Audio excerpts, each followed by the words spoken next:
Hey everyone, it's Dr. Rick from Herbal 411. Today's tutorial is the 411 on how not to fall asleep after lunch. It's midday adrenaline boost. So the problem I'll find is usually after lunch, people get tired. There could be a couple of things. It could be a poor fragmented sleep pattern. It could be a very high carbohydrate meal for lunch.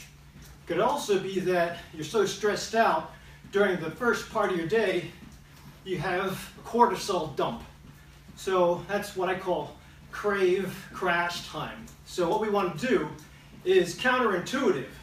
When you feel like, or right before you feel like you're going to get tired, I want you to try to do some exercises. We're going to go through 4.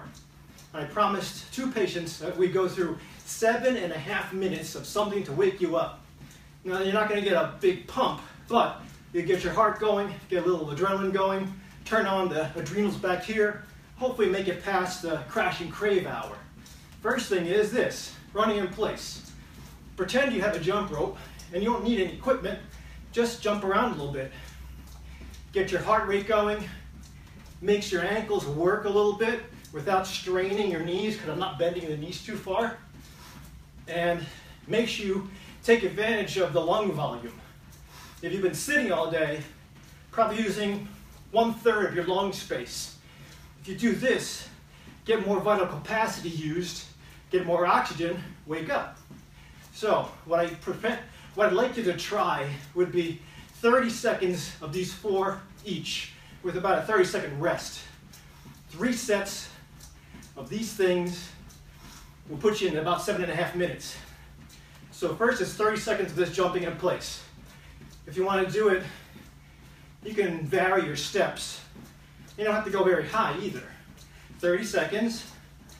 And then when you're done with that, we'll do pretend squats where you're scooping up air. Inhale. Push up. Exhale. Inhale. Exhale. Inhale, scoop the energy of the earth. Exhale, send it out to everybody. So, in, out, in, out. Now, if you have knee problems, don't go down all the way. In fact, if you have knee problems, make sure you can see your toes in front of your knees. If you're bringing your knees too far forward, you're going to strain your knees. You kind of have to stick your butt out a little bit. Always be able to see your toes, and that's pretty decent form. If you have knee problems, just go down low, like this. Inhale, exhale. Inhale, exhale.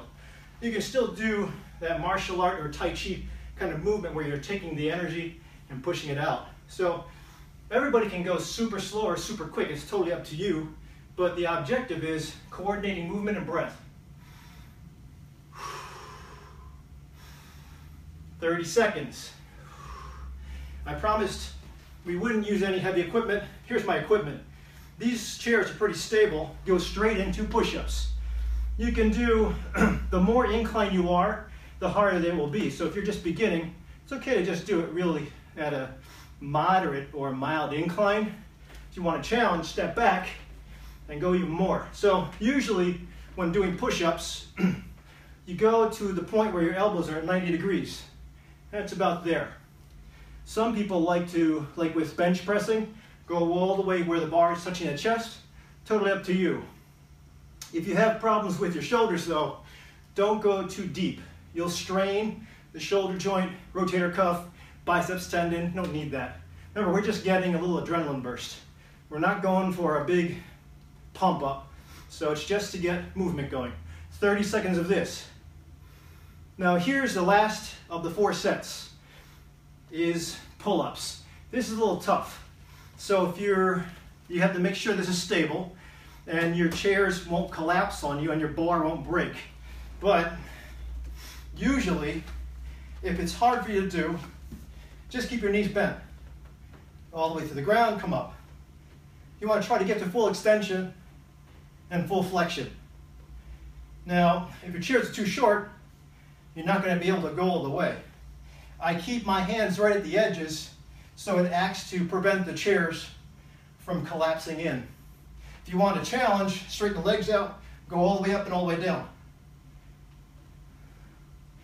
But again, if you don't want to just push too hard, just keep your knees bent, make it easy. And that's it, 4 movements. That's one set of those 4 movements back to back, 30 seconds of catch your breath, maybe a drink of water, and then back to the whole thing again. So that'll be approximately 7.5 minutes. I know I promised 7.5 to 10 minutes.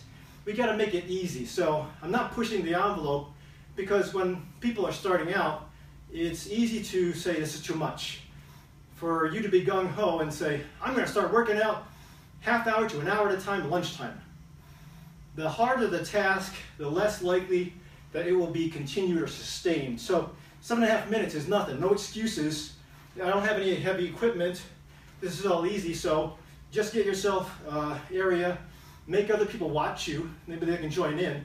But try it for about 21 days straight. Usually if you have lunch at 12, maybe right after lunch. And by all means, you got to make sure you have a healthy lunch. Mostly protein, a little bit of fat, not too much carbohydrate, and hydrate. The more carbs you have, the more insulin dump you'll get, the more tired you'll be. So keeping it high protein, high fat, high fiber, keeps it in the belly, changes the glycemic load, doesn't make you dump so much insulin. Hopefully avoid that midday crash crave hour. So